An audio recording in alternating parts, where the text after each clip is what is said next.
السلام عليكم ورحمة الله تعالى وبركاته. الحمد لله القائل: هل يستوي الذين يعلمون والذين لا يعلمون. والصلاة والسلام على سيدنا محمد القائل: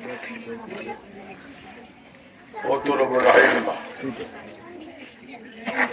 من المهد إلى اللحد وعلى آله وأصحابه إلى يوم التناد. أما بعد. Ndugu zangu watukufu, mashekhe waliopo hapa na wenyeji wetu ambao ndio tumewakimbilia kwa ajili ya jambo hili tukufu, akiwemo mwalimu wetu Suleiman Kipeta pamoja na wazee wake na watu wake wote ambao wako katika mji huu wakishirikiana naye katika jambo hili kubwa, kina baba pamoja na kina mama ambao wako katika mstari wa mbele kuhakikisha jambo hili linakwenda vizuri, kuhakikisha kwamba maendeleo hapa katika mji huu yanapatikana. Kwa jumla sisi tunafarijika na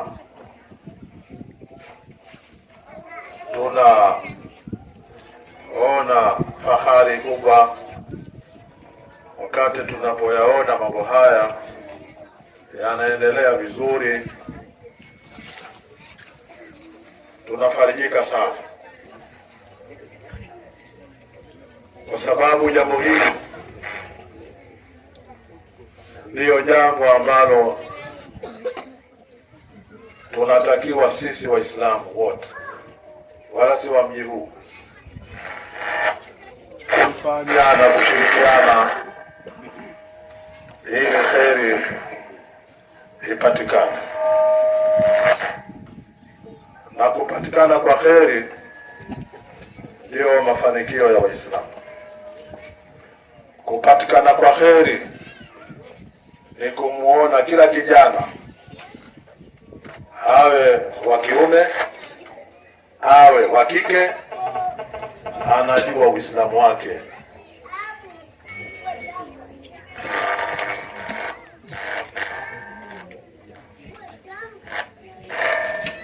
Si kwa kusikia bali kwa kusoma harfan harfa, ili kila mmoja awe na hakika ya kile anachokifanya. Si kwa sababu fulani kasema, hapana, awe na hakika na kile anachokifanya.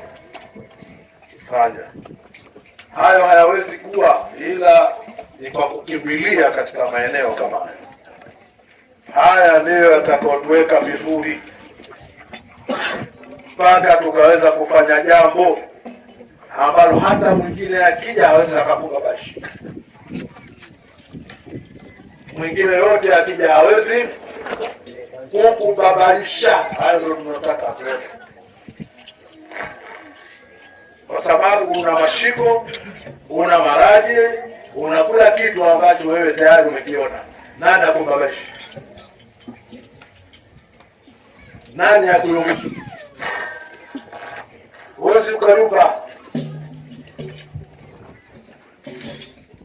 Haya yote hayawezi yakapatikana ila kwa nafasi kama hizi. Hizi ndio za Waislamu wenyewe kufanya hivi kila mji, na wanaoyapinga mambo kama haya basi watakuwa na ibada za shaka. Maana atakuja mtu leo akwambie hili kadha, hili hapana, na wewe ndio unalifanya, lakini kwa kuwa huna maraja, huna mategemeo, huna musnadi wowote, utamfuata. Utamfuata kwa sababu gani? Kwa nini unafuata? Tupe dalili. Kwa nini ufuate? Yeye malaika? Mtume? Ni mtu kama wewe. Ni mtu kama wewe. Kilichokosekana ni wewe kwamba ukuwa na maraji yako hakika, ukusoma vile ambavyo inatakiwa usome ili ufanye ibada hali ya kuwa umetulizana. Ibada za shakashaka Mungu hazipendi, ibada za wasiwasi Mungu hazipendi. Leo huku kesho huku, Mungu hapendi ibada hizi. Manake na maana wewe ukuwa na hakika ya ibada unaoifanya, ukupitia katika maeneo ambayo unatakiwa usome ili ibada yako iwe na hakika. Sasa haya ndio mambo ya kileo, tunababaishwa. Huyu mara kaja huyu akwambia huyu hivi, akwambia huyu hivi, akwambia huyu hivi, na wewe sasa ukupita juoni. Umfuate nani na mwache nani? Umfuate nani na umwache nani? Kama umesoma kihakika huwezi ukaruka, huwezi, kwa sababu utakuwa wewe una misingi yako maalum, una misingi yako madhubuti. Mashehe wameshatueleza, Mtume mwenyewe ameeleza kwamba huko akhiri zamani kutakuwa na taabu kubwa, na akhiri zamani haikuanza leo. Akhiri zamani imeanza tangu huko mpaka leo. Sisi tuko akhiri zamani ya mwisho kabisa. Wewe kiambiwa akhiri zamani sio kuona ni hii leo. Akhiri zamani ni kuanzia huko miaka 1000. Sasa tuna 1447. 1000 ni akhiri zamani. Miaka 1000 iliyopita ni akhiri zamani. Sasa kwa mimi mpaka leo itakuwa ni wewe, mabadiliko tunayoyaona ni kawaida, hususan katika masuala ya dini. Kuna mambo unayafanya wewe kwa kutegemea Islamu yako, ni kutegemea mashehe waliopita, na lazima tuwategemee. Lakini wale ambao tunakubalika katika Uislamu, sio kila anayekuja mbele akwambia mimi ni shekhe alafu wewe bado ndio huyo unamtegemea. Hapana, kwa sababu hata watu wa sheria wenyewe wametuambia wa kullu khairin fi ittiba'i man salaf, kheri zote ziko katika kuwafuata wana wazuoni waliotangulia huko nyuma waliopita. Kheri, kama wataka kheri katika dini yako, basi wafuate wanawazuoni walio tangulia. Hao kuwa nao, hao bega kwa bega, hatua kwa hatua. Wa kullu sharrin fi ibtida'i man salaf, shari zote ziko katika kuzua wanawazuoni wanaokuja nyuma kila mara. Sasa lazima hakika utahakikishaje kwamba haya ni ya yule mwanachuoni aliyetangulia ambaye natakiwa mimi nifuate, na haya ni ya yule ambaye kazua natakiwa mimi nimwepuke? Utajuaje hayo? Utajuaje hayo? Kwanza kusoma. Huyo ameweka ufafanuzi bana. Huyo anayekuja na sura hii, huyo siye. Aliyekuwa katika misingi hii, huyo ndiye. Sasa hayo bila ya kusoma huwezi, utakuwa na ibada za kubabaishwa mpaka ukia kaburi. Na una ibada. Utaingia kaburi una ibada sahihi. Kwa sababu ya kula anayekuja akawa na maneno mazuri, uona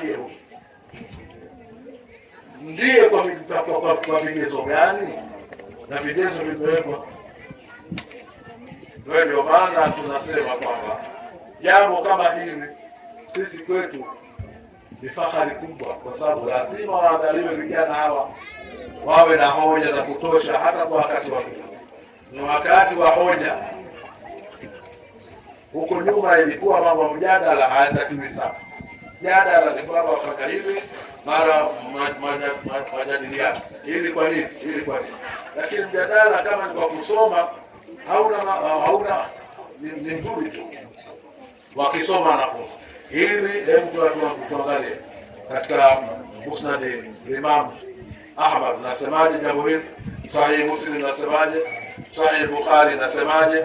Hayo yanatakiwa kwa sababu ili upate hakika katika lile unalofanya, lakini sio kufuata mtu na kofia yake nzuri akwambia sasa hivi inatakiwa ufanye hivi, na wewe kwa ajili ya kuwa amevaa kofia nzuri na maharuma mzuri uona huyu ndio sahihi. Hayo yamefanyika katika sehemu mbalimbali, yamefanyika katika maeneo mbalimbali. Watu wamekura kutoka huku wakaingia katika sehemu. Ina maana huko nyuma walikuwa wanafanya mambo kwa kubahatisha na si kwa tahakiki. Ukilisoma jambo kwa tahakiki unaona hata mtu akija namna gani, hata aje na makotimia mwambie hapana, mimi msimamo wangu ni huu na kwa hadithi ni hii hapa basi. Kwa hiyo sasa tuko katika wakati mgumu sana. Haya yanatakiwa yaimarishwe sana, si maafisa tu, katika kila mji lazima uwe namna hii. Na ndio maana tulijitahidi sana huko kwamba jamani, tufanyeni, kwa sababu tusomesheni watoto, tulete walimu maeneo mbalimbali, waliotukubali walilahi alhamd, waliotuona sisi tunarokoka sasa hivi sijui itakuwa vipi, na wenyewe wanajijua. Sasa hatuna maneno. Yule ambaye anakubali tunakwenda, yule ambaye hakubali basi tutafanyaje? Kwa sababu wote ni waja wa Mungu. Huwezi ukawa unalolisema watu wote wafanya nini? Kubali. Huwezi. Lazima wengine wana fikira zao nzuri tu, wengine na fikira zao wanazoziona wao, lakini halafu matokeo yataonekana. Leo hapa tuna kheri, tunaona vijana ambao wametusomea mambo mbalimbali. Ni mazuri, sio mazuri? Mazuri. Kama hayakuwepo haya huko nyuma, tukadirie huko nyuma hayakuwepo. Yeye ni kwa vipi?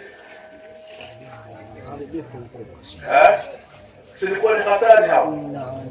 Hata watu wa makanisa wakipata watu, maana nao na mambo mazuri. Mwambie ukija hapa tutafanyia hivi, kazi tutakupa, wewe utafanya hivi, tutakuchagua, utakuwa kiongozi, utakuwa nini. Hayo yanawalaghai watu, wametoka wamewacha Uislamu kwa hayo. Hawakuacha Uislamu watu kwa hayo. Sasa hivi wako hapa. Hakuna dini ambayo Mwenyezi Mungu anairidhia kuliko nini? Ndio anasema Mwenyezi Mungu, ومن يبتغي غير الإسلام دينا فلن يقبل منه وهو في الآخرة من الخاسرين. Mwenyezi Mungu anatuambia Qur'ani ndio imesheheni kila kitu. Ukitaka uongofu ndani ya Qur'ani kila kitu kimeelezwa. Inna dina inda Allahi al-Islam. Dini za Mwenyezi Mungu ambayo hiyo ndio analikubali nini? Uislamu. Sasa Muislamu anatakiwa utembee kifua mbele, kwa sababu ndio dini Mungu anaitaka hiyo. Ndio dini ambayo anairidhia. Na Mwenyezi Mungu anasema anayetaka isio kwa Uislamu dini fala yukubala minhu, hiyo hatukubaliwa kwake. Alafu anabainisha anasema huwa fil akhirati katika lengo la watu kuwepo hapa duniani si kwa sababu ya kushindana kwa maisha ya dunia, si kwa sababu hiyo, sio lengo. Kwa sababu na magari mia, mimi na majumba mia, mimi sijui na mashamba haya na haya, sio lengo la Mwenyezi Mungu Subhanahu wa Ta'ala. Mwenyezi Mungu anasema wama khalaqtul jinna wal insa illa liya'budun ma uridu minhum min rizq wa ma uridu an yut'imun inna Allaha huwa ar-razzaqu dhul quwwati matin. Lengo la Mwenyezi Mungu ni ameumba majini wake, ameumba wanadamu wake, hawakuwaumba hao ila kwa ile kwa Mwenyezi Mungu. Sasa mwingine anakuja na sura ya kwamba wewe ukiingia kule ukifuata dini ya Uislamu utakuwa maskini. Maskini ni yule atakayekuwa maskini siku ya Kiyama, sio maskini wa dunia. Afali Mtume Muhammad. Maskini sio wa dunia. Maskini ni yule wa wapi? Wa akhera. Huyo ndo maskini. Wewe maskini hapa duniani, lakini unasema la ilaha illallah Muhammadur Rasulullah. Kwa Mwenyezi Mungu akhera ni tajiri wewe. Pamoja na maskini unaojiona kwamba mimi sina gari, sina nyumba nzuri, sina maisha, sina nini. Lakini wewe ni tajiri kwa sababu Mwenyezi Mungu hao watu wanaosema la ilaha illallah Muhammadur Rasulullah ndio atakaowapokea siku ya Kiyama na ndio atakaowapatia katika pepo yake, si mwingine. Kwa hiyo kuna maisha ya dunia ni kawaida. Kufanya juhudi ili na wewe upate maisha hilo hatakatani kifo. Lakini usije ukaharibu dini yako kwa sababu eti unatafuta maisha hapa duniani. Hakuna maisha hapa. Maisha hapa duniani hayapo.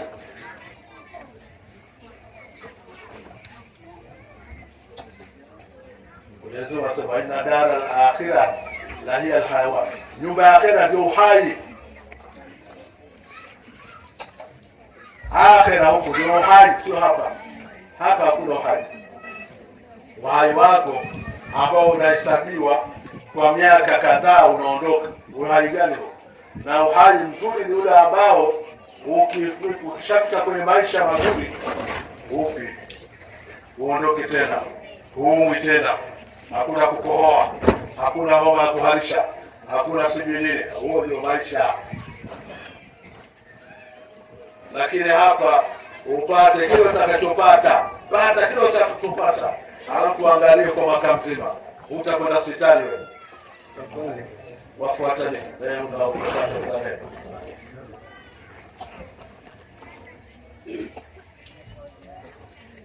utakwenda kupasuliwa kule Benjamin Mkapa si wake. Pamoja na mali zako. Utapasuliwa kule. Ndio uhai wa dunia. Sio hai. Wa dunia uko hivyo.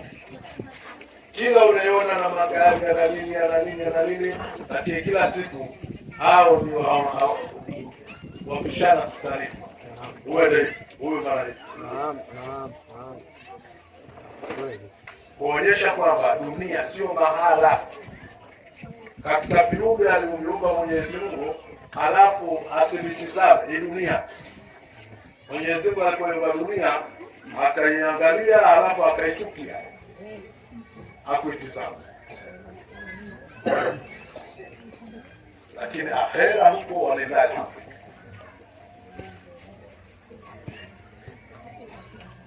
Na ikutoshe tu hadithi ya Mtume sallallahu alaihi wasallam. Sema lau kanat dunya tazinu janaha ba'udatin ma saqa minha kafiran sharbata ma.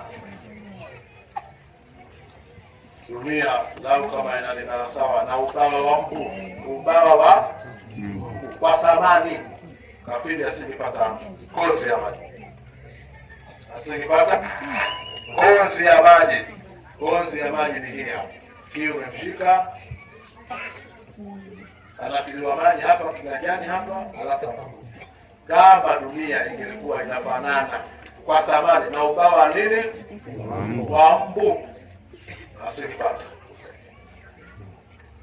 Huyo ndiye aliyeumba dunia asema hivyo. Wewe unasemaje? Hapo umeletwa. Sasa dunia nzuri. بل تؤثرون الحياة الدنيا والآخرة خير وأبقى إن هذا لفي صحف إبراهيم وموسى. sisi wanadamu twaona hapa duniani na wanasema Mwenyezi Mungu Subhanahu wa Ta'ala bali ukiona hata wale wanadamu wanachagua na wanatanguliza na wanapenda maisha ya dunia. Wal akhiratu khairun, akhira ndio bora na inabaki. Alafu wasema ina hadha la fi hatu tunasema yanapatikana katika vitabu vya mwanzo Sufi Ibrahima Musa. Katika Sufi Ibrahim amepewa sufi bao hizi ambazo tayari zimeandikwa. Kwa hiyo ukienda katika Sufi Ibrahim, Mwenyezi Mungu anasema bal tuthiruna alhayata dunya wal akhiratu khayrun wa abqa. Hii wal akhiratu khayrun wa abqa yako katika vitabu vya mwanzo, vitabu vya kina Ibrahim na nane Musa, ambaye akapewa Taurati na halafu akapewa Sufi.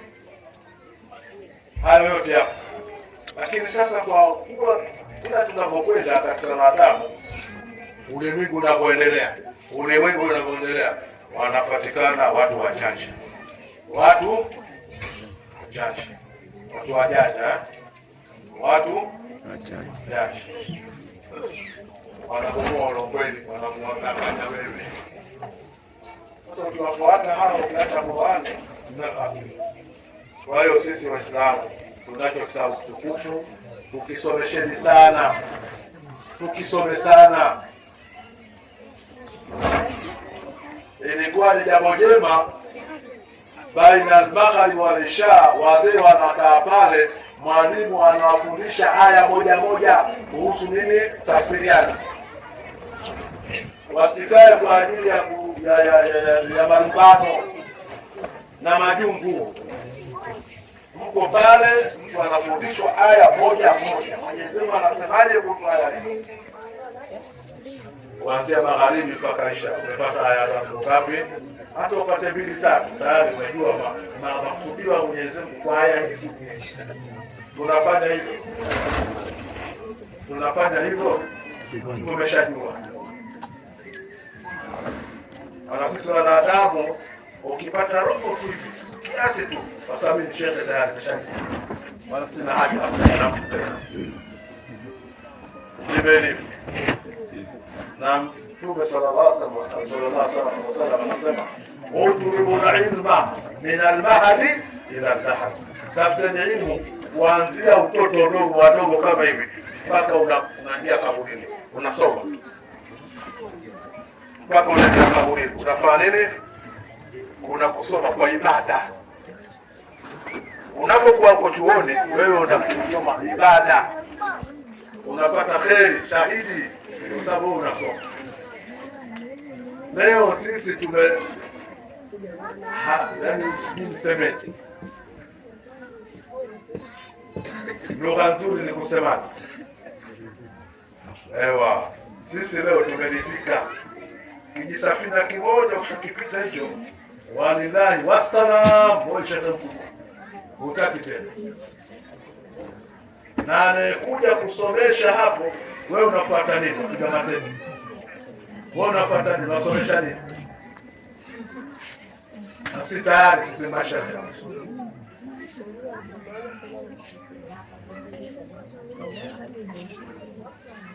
Watoto watu wanazurura huku kabla na kucheza kamari, wanafanyaje? Au shekhe huyo hapiti akaona mbona watoto wao njoni wasomeshe.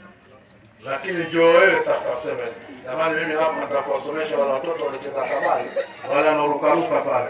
Mashekhe watakuja tu kweli. Wasemeje? Wewe unafanya nini hapa? Unatunyang'anya shekhe.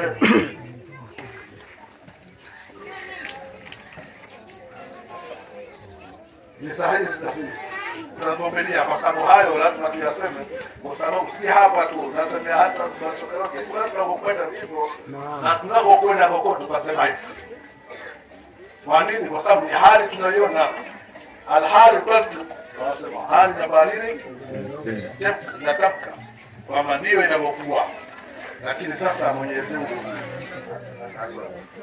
unaelewa, alhalu tartiku Ikilikuwa mashehe tuna imani nzuri, wallahi tusingepatia vijana tungekuwa mbele kweli kweli.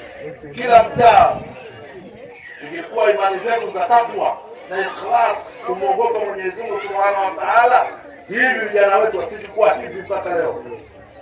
Sisi tuko bali tunaona anapotea watu wenyewe. Wanataka waambiwe na nani? Tumekaa tunasema tuna baraza, tutasema nini? Wewe wakati hapo wewe ndio baraza. Wewe ndio unahusika. Kila anayejua anahusika kumwambia mwenzake kwamba wewe bwana unatakiwa moja mbili tatu. Ndio maana tu sasa akasema kuntum khayra ummatin ukhrijat lin-nas ta'muruna bil ma'ruf wa tanhauna 'anil munkar. Nyinyi ni umma bora, ndio kuitwa mliotolewa kwa watu. Kazi yenu nyinyi ni kuamrisha na mema na kukatazana nini? Ndio kazi yetu. Ukimwona mwenzako anafanya baya, wewe unatakiwa ufuate, mwambie mbona wafanya hivi? Na wewe ni Muislamu, usoma pale na kama umesahau basi nakukumbusha, fanya hivi fanya hivi. Hilo unafanya ni si zuri. Kama anafanya wakokote watu wasikie.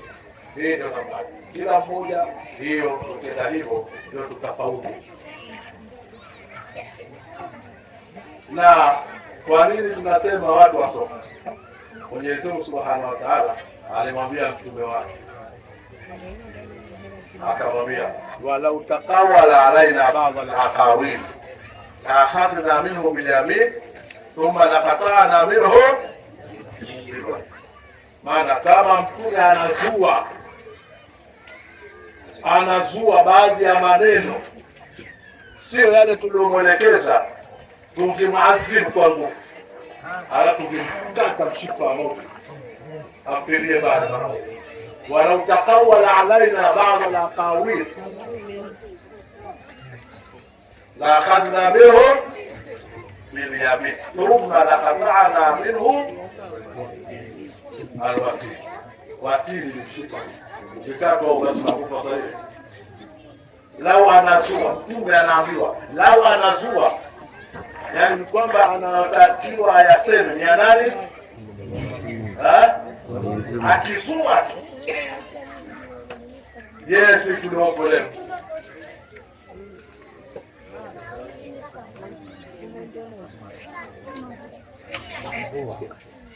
Sisi tutasameheka hiyo. Hatuwezi kusameheka. Huo ndio kweli. Mtu mwenyewe ndio hivyo. Sisi mtu unaweza kuletewa fatwa ya mambo ukafuta unapotaka wewe. Si kwa sababu ya Qur'an. Hakuna hiyo. Ndipo nyingi. Wewe unafutu kwa unapotaka wewe, sio dini yako. Hii ni dini kwa misingi maalum. Kwanza Uislamu sio kwamba ni fikra za mtu. Uislamu ni tawfifia, umepokelewa kutoka kwa Mwenyezi Mungu, ukaja kwa nani? Kwa Jibril kwa nani? Kwa Mtume Muhammad. Ndio kwa hivyo anafuata Uislamu bila kuelekezwa, hawezi kutoa hata dakika moja. Sisi leo unajipa nafasi, ukishakuwa wewe ni kiongozi unaweza ukasema lolote katika Uislamu. Tunatakiwa lazima tumuogope Mwenyezi Mungu, kwa sababu tunakokwenda ni kugumu. Sio unapoona hivi maisha haya ndio haya. Hapana, kwa Mwenyezi Mungu kuna mambo magumu sana. Kila kitu tunatakiwa uwe na tahakiki nacho. Unachokifanya uwe na hofu kwamba hili ninalosema Mwenyezi Mungu yeye atapokea, ni sahihi hivi ndio ufanya usivyo. Tunatakiwa tuwe na hofu juu ya Uislamu wa Mwenyezi Mungu. Sio na kabla unasema mimi hivi, hapana, haiko hivyo. Tuwe na hofu ndio tutafika kwa Mwenyezi Mungu Subhanahu wa Ta'ala. Lakini katika jumla ya hofu ni kujaribu kuwafundisha watu wote kama hivyo. Kina mama leo wanaweza kusoma chochote wao wenyewe, jambo ambalo huko nyuma ilikuwa Alipo. Naam. Hii ni neema, sio neema? Neema kubwa. Watoto namna hii. Haya ndiyo maendeleo kwenye Uislamu wetu. Haya ndio tunatakiwa tuishi nayo, ukiamini kwamba aliko siku moja wazee wetu wanaondoka. Sisi kwanza tunaondoka, mashehe waliondoka, waliokuwa katika miji sasa hivi ni wajukuu au watoto ndio waliobaki. Je, bila ya kuwasomesha hawa itakwendaje? Na mimi bila mashehe hawezi kuwa. Lazima wazee wapo, mashehe wapo, walimu wapo, ndio mambo yatakwenda vizuri, au sio? Bila ya mashehe, bila walimu, bila ya nini, kwa upande wetu wa Uislamu mambo hawezi kwenda.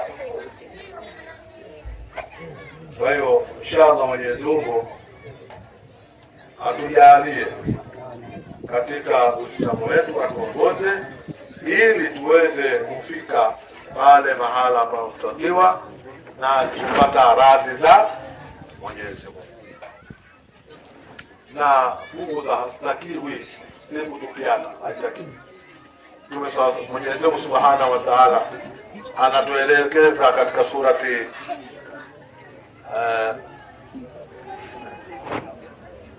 surati al-Fath, surati al-Fath inasema Muhammad Rasulullah. Surati al-Fath inasema Muhammad Rasulullah. Muhammad ni mtume wa Mwenyezi Mungu, anatuthibitisha. Watu wa zamani wa Muhammad wanaona ni mtu wa kawaida, kwa hiyo wanasema Muhammad Rasulullah, kamtaja kwa jina.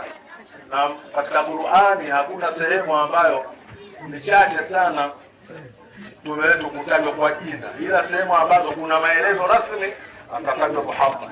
Lakini kuonyesha utukufu wa mtume katika Qur'ani hakuna sehemu iliyosema ya Muhammad, lakini utakuta ya Musa, ya Ibrahim, ya Isa, ya Nuh, lakini kwa mtume huwezi kukuta ya Muhammad. Ile ni kuonyesha adhama jinsi Mwenyezi Mungu alivyomtukuza mtume wake Muhammad. Asaliwe Mtume Muhammad. Asaliwe Mtume Muhammad. Kwa hiyo sisi hatuna nafasi ya kumnyongesha mtume. Lazima tumheshimu heshima kubwa kama alivyopata adhama na heshima kutoka kwa Mola wake. Hakuna sehemu ya Muhammad, ila kama kuna habari zinazotaka aelezewe ndiyo inakuja kama hiyo Muhammad Rasul. Kuelezewa sisi kwa Muhammad ni nani? Wa Mwenyezi Mungu. Muhammad ni mtume, kuelezewa hapo lazima ije Muhammad Rasul. Tuelewe kwamba Muhammad katumwa aeleze haya, alafu asema walladhina ma'a, wale ambao wako pamoja naye.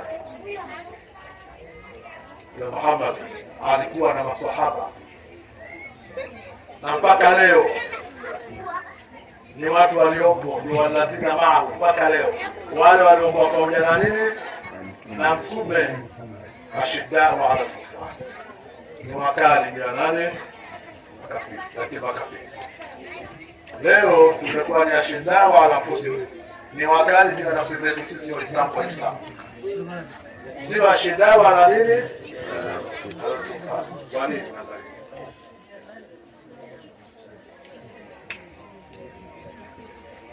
Walladhina ma'ahu ashiddau ala al-kufari, wale waliokuwa pamoja na mtume ni wakali juu ya nani? Leo imegeuka sisi ni ashiddau ala anfusihim, ni wakali juu ya manake hatupendani. Huyu anakufikia huyu, huyu anakufikia huyu, huyu anakufikia huyu, na pengine ni kwa maneno ambayo wala hana thamani yoyote. Tunachukiana. Uislamu hauwezi kwenda. Lakini angalia mtume Mwenyezi Mungu kwa aya hiyo hiyo akasema wasafira ambao washinda wale kufanya, halafu na kuja nini ambao bainao wenyewe wanahurumiana. Sisi tunahurumiana kweli Wenyewe wanapendana, tunapendana? Tupendani. Kwa nini? Tunagombea nini? Na mtu akisema ukweli huyo atachukiwa mpaka kiapo. Useme ukweli tu wewe, tayari wewe ufai. Lakini ruhamau baina, ndio sifa ya Waislamu. Nashidawa alakufari ruhamau baina, wanapendana, wanahurumiana, wanasaidiana usiku mchana. Jambo lolote la Muislamu na Muislamu wenzake sio tunaotakiwa, na ndipo alipokuwa sahaba. Ninalompata yeye na yule naye nimepata.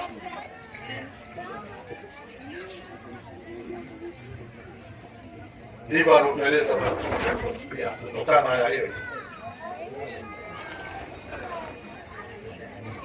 Kwa hiyo ruhamau bainahum tarahum ruk'an sujadan yatabuna fadla, wanatafuta fadli na radhi kwa Mwenyezi Mungu, lakini wanaswali kwa pamoja, wanarukuu kwa pamoja.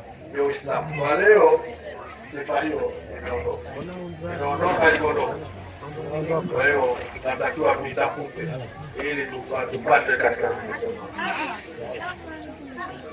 Kwa hiyo hiyo ndio sifa yetu ambayo tunatakiwa tuwe nayo. Na halafu akasema Mwenyezi Mungu Subhanahu wa Ta'ala, akasema dhalika mathaluhum fi Tawrat. Hiyo ndio sifa yao iliyoko katika nini? Taurati.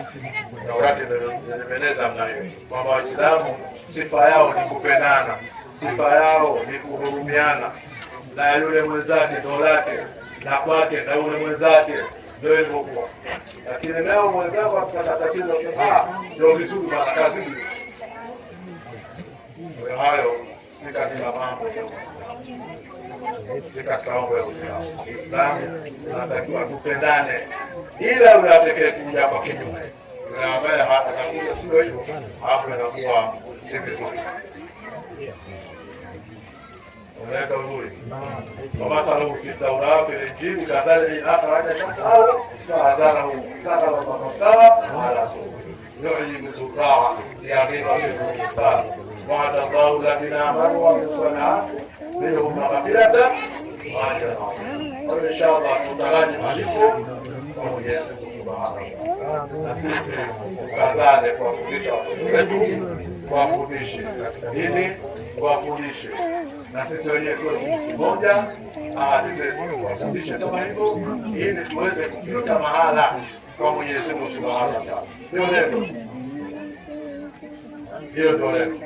Kwa hiyo inshallah kwa tumesoma sana na tumekwenda sana, tutaishia hapa, lakini inshallah tuombeane heri, tuombeane heri, miji yetu iwe na heri, miji yetu tuipambe kwa elimu, miji yetu tuwapambe watoto wetu kwa elimu na elimu sahihi, sio alimradi elimu sahihi zipo, elimu sahihi zipo, sio alimradi elimu. Hapana, wako watu wanakasikia dawa hapa, wasemaje elimu kwanza, tunasemaje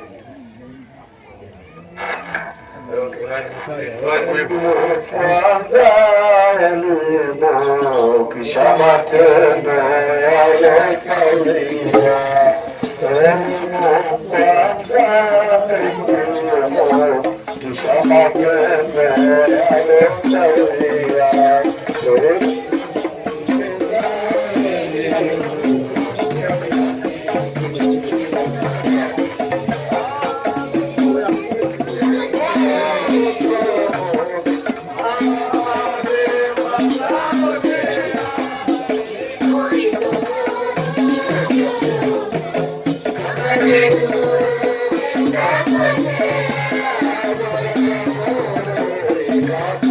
Yeah.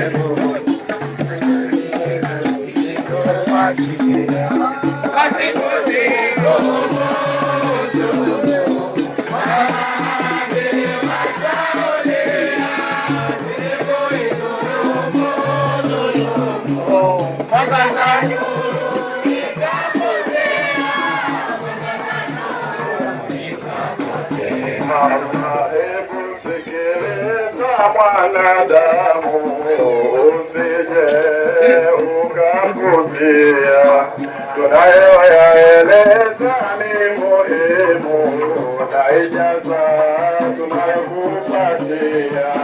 Hebu sikiliza mwanadamu, usije ukapuuzia, tunayoyaeleza ni muhimu na ijaza tunakupatia. Tuchunge nidhamu, iliyowekwa na sheria, usije ukalaumu walika itakapokufikia.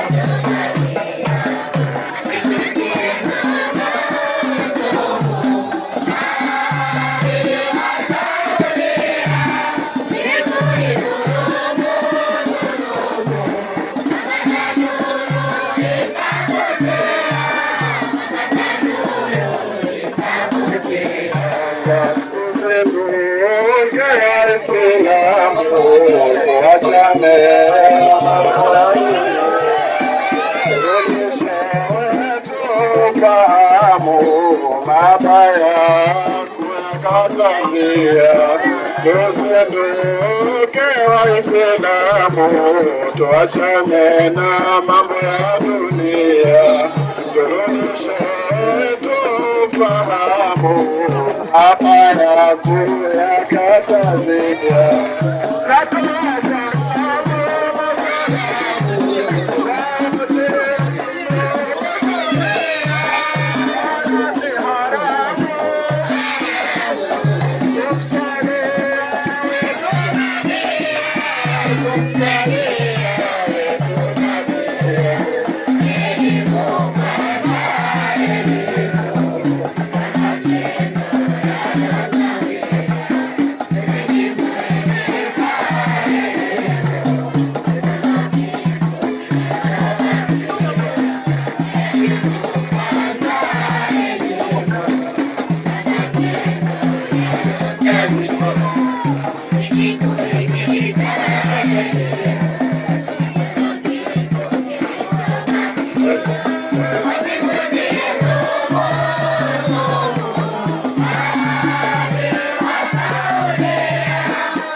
Huyo ndio ujumbe kwamba elimu kwanza.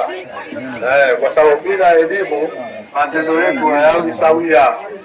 Maana huwezi ukaswali bila kuwa na elimu, huwezi ukafunga bila kuwa na elimu, huwezi ukatoa zaka bila kuwa na elimu, huwezi ukamjua Mola wako bila kuwa na elimu.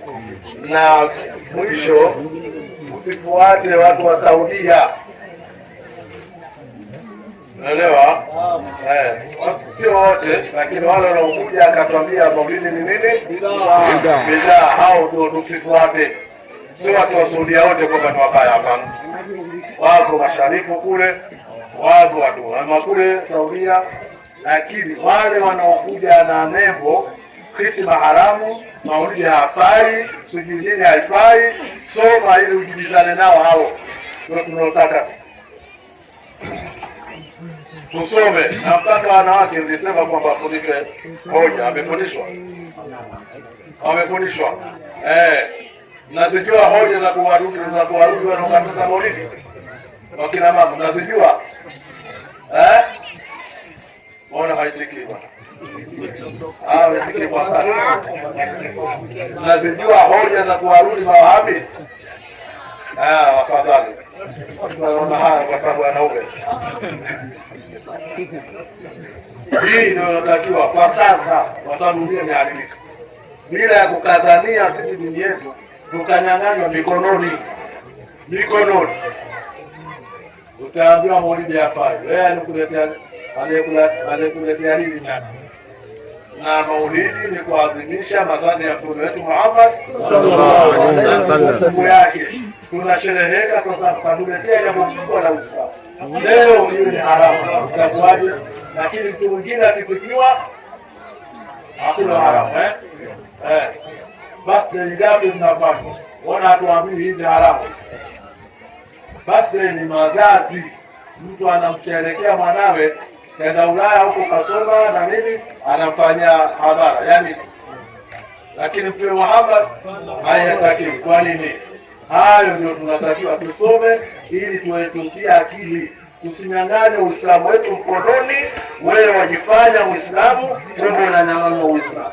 Baba umtaki Mtume Muhammad, wewe ukamheshimu Mtume Muhammad na unaona ni mtu wa kawaida kama wewe tayari huko katika adhama na wewe unatoka katika Uislamu. Lazima tumpende mtume wetu na tumtaje popote pale, kuonyesha adhama ya mtume wetu. Hii ndio namna yake. Tuwezi kudanganywa na watu. Kwa hiyo vyuo ni hili, ndio maana tukasema vyuo vingi kila sehemu, ili tuweze kuulinda Uislamu wetu, tusije tukanyang'anywa. Kuna wachwaji wale mashia wamo, makadiani wamo, wote wanakutaka wewe. Sasa kama uko imara wana lazima utokana na maji. Lazima utokana na maji. Tukazane. Peleka watoto katika vyuo vinavyosema maulidi yanafaa. Peleka watoto wako katika vyuo kinachosema maulidi. Usimpeleke katika chuo ambacho kinasema maulidi bidaa au hayafai. Tumeliana? Na wewe unajifaragua kwa sababu mimi mtoto wangu. Mtoto wako tuangalie Mtume anasema zamata yuada makata hapa leo ila misarati. Mwanadamu akifa na katika amali zake ile watu ila Muhammad mangapi? Sadaka tijari. Ni pesa zako ulizojenga msikiti, ulizojenga madrasa, ndio visima, ndio sadaka tijari. Alafu akasemaje? Au ilmi utafu. Sasa una elimu, lakini wale waliokuwa na elimu tangu waliofundisha huko mpaka leo, kwa sababu elimu yao inanufaisha, wanapewa kalamu na fanya kazi tangu Mtume Muhammad mpaka leo. Masahaba waliofanya kazi mpaka leo wanapewa, kwa sababu au ilmu yutafau bihi. Alafu inakuja ya mwisho, tamko la mwisho, na waladi yad'u. Yuko wapi mtoto wako ameshakuwa mahali? Na Mtume anasema au mtoto mwema ambaye atamwombea Mungu. Sasa yuko wapi? Unaye au ni yule hapa? Anasema kumwombea baba haifai. Elewa. Anasema na watu una mwanao bwana, una mwanao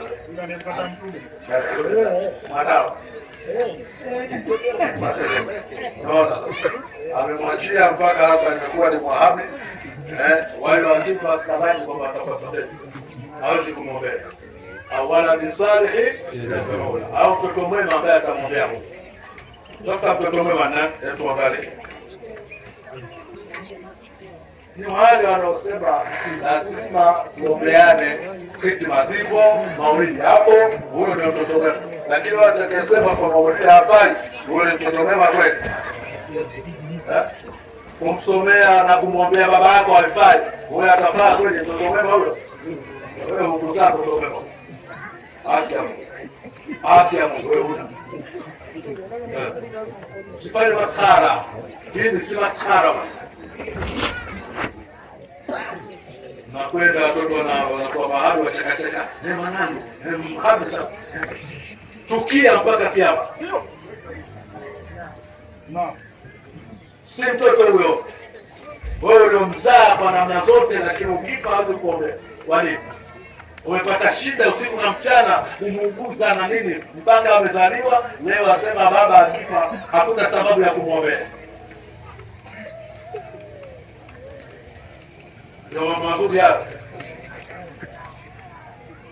Wewe inshallah tuishie hapa, nakwenda mpaka alfajiri inshallah. Tunatosha hapo. Mwenyezi Mungu atupe neema, aijalie nchi yetu nchi ya kheri, na atupe amani katika nchi yetu.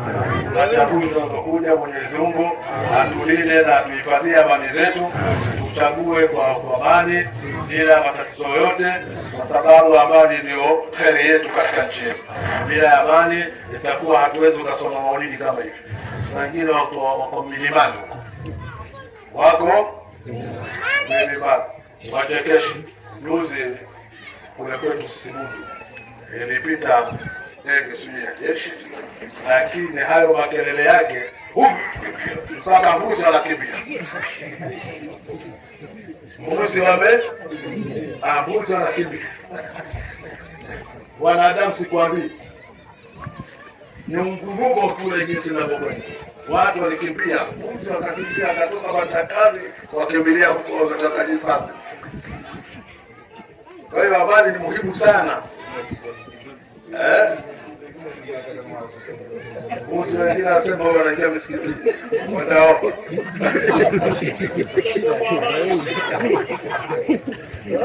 Kabisa, ile si jambo la juzi tu, wakati tunajiandaa kule. Ni mabomu. الله أكبر. هو جزء ربنا آتنا في الدنيا حسنة وفي الآخرة حسنة وقنا عذاب النار. ربنا تقبل منا إنك أنت السميع العليم وتب علينا إنك أنت التواب الرحيم برحمتك يا أرحم الراحمين. صلى الله على سيدنا محمد وعلى آله وسلم. الحمد لله. Naam, nadhani tumemsikia shekhe wetu ametoa nasaha kubwa ambazo zitasaidia hapa duniani na kesho akhera. Shekhe wetu